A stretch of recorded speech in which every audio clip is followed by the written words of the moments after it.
દરિયામાં અને રાયપુરના આવેલા હતા, તો લોકેશન લીધે કાંઈ મેળ આવતો નહોતો અને અત્યારે શૂટિંગ લઈ છે તો દરિયામાં આવી હતી. એક જાણે પાડ કરી નાખ્યો દરિયા અંદર અને કાંઈ એવું નથી હજી. અને પાછા બીજી જગ્યા બદલવાની છે એટલે બહાર જઈએ છીએ. જોઈ શકો છો તમે દરિયાનો નજારો.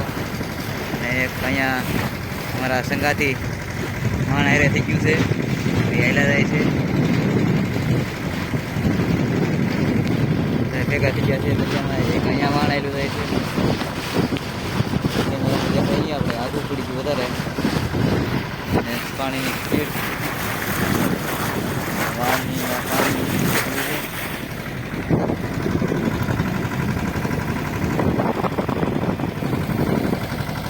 આ ઝાડ છે અને આમ ચારો કોર પાણી છે, કોઈ ટાવર નેટવર્ક આવે નહીં એટલે બહારથી તો આ દરિયાનો નજારો છે. સૂરજ નારાયણ ઉગી ગયા અને ઇધર ચડી ગયેલા ઘણા ખરા. હવામાન શાંત વાતાવરણ છે. તો ફાઇનલી અમારા મિત્રનું વાણ નજીક આવી ગયું છે, જોઈ શકો છો. અને અહીંયા નીચે બેઠો છે અમારો ભાઈબંધ વનરાજ, એ બેઠા છે ને નજીક થઈ ગયા છીએ, ન્યાયલા જઈએ છીએ. તો આ દરિયાનો નજારો છે, એક આગળ છે હજી જઈએ છીએ ભેગા મળીને બધા દરિયામાં હેલા જઈએ છીએ. તો મિત્રો અમે આવી ગયા છીએ દરિયામાં ઘણા દીથી ને ઝાડ ઘૂસવા ગયા, રિપેરિંગ કરે છે અહીંયા જોઈ શકો છો. ને આજે થઈ ગયા 3 દિવસ પૂરા દરિયામાં. 3 દિવસ થઈ ગયા, કંઈ માછલાથી આવતા નથી. એક મગરું આવેલું છે ખાલી. આવી રીતનું કંઈક માછલું એક આવેલું છે અને ઝાડ નુકસાની થોડીક થઈ ગઈ છે, રિપેરિંગ કામ ચાલુ છે. આ બધા ગ્રુપના માણસો બધા ભેગા થાય તો એકબીજા બેઠા છે અને ઝાડ રિપેરિંગ કરે છે.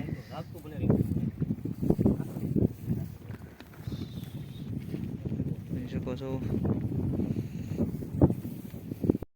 તો આ દરિયાની મજા કંઈક અલગ જ હોય. જુઓ ગ્રુપમાં કેવા બધા હાપીને બેઠા. આ બધા મસબા હે, બધા કામ કરે છે એકબીજા. તો અત્યારે શાંતિથી બધા બેઠા છે અને હાથે પાછા ઝાડ ભેગો વ્યાજ છે.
મિત્રો ફાઇનલી અમે કાંઠે આવી ગયા છીએ અને હેઠા ઉતરી ગયા છીએ અને જઈએ છીએ ઘરે. અને નાનો એવો વિડીયો બનાવ્યો છે અને વિડીયો ગમ્યો હોય તો લાઈક શેર અને સબસ્ક્રાઈબ કરજો.